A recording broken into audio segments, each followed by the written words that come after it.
Guys, with a trillion pesos march, these are the three things that we have to keep in mind. Unang-una, huwag magpagamit dito sa mga oportunista. Kung may team kadiliman, may mas madilim pa dyan. May mga tao na gusto magkaroon ng revolutionary government, gusto magkaroon ng military intervention, coup d'etat, regime change, and completely destroying our constitutional order. Yes, defective yung ating constitutional democracy, but you don't want to replace it by something way, way worse, diba?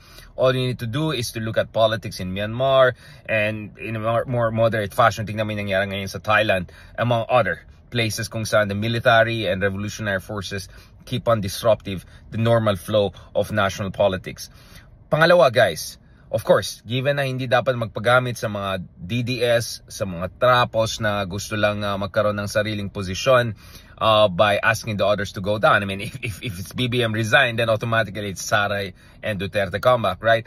But the second thing that we have to keep in mind, guys, aside from hindi magpagamit sa mga DDS at saka mas madilim pa sa team kadiliman, minsan nagsama pa nga yung mga yan. The second thing we have to keep in mind, guys, is this.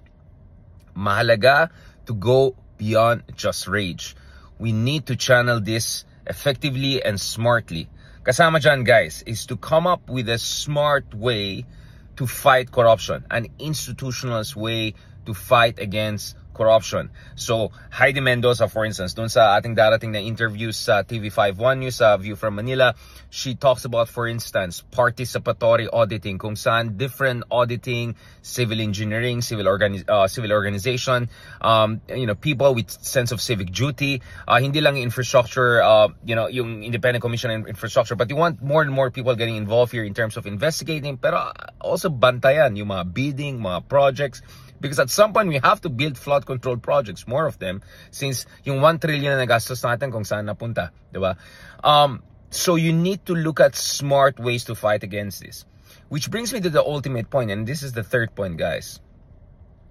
We have to be ready for 2028, but we have to also be ready for something that could happen before 2028. If magkakaroon tayo ng total political crisis as in Brazil or more violently Indonesia and most notably and more troublingly in the case of Nepal, then dapat handa ang tunay na opposition, progressive liberal forces, mga tunay na pro-Philippines forces. Dapat silang handa to take over, to engineer a proper democratic constitutional transition.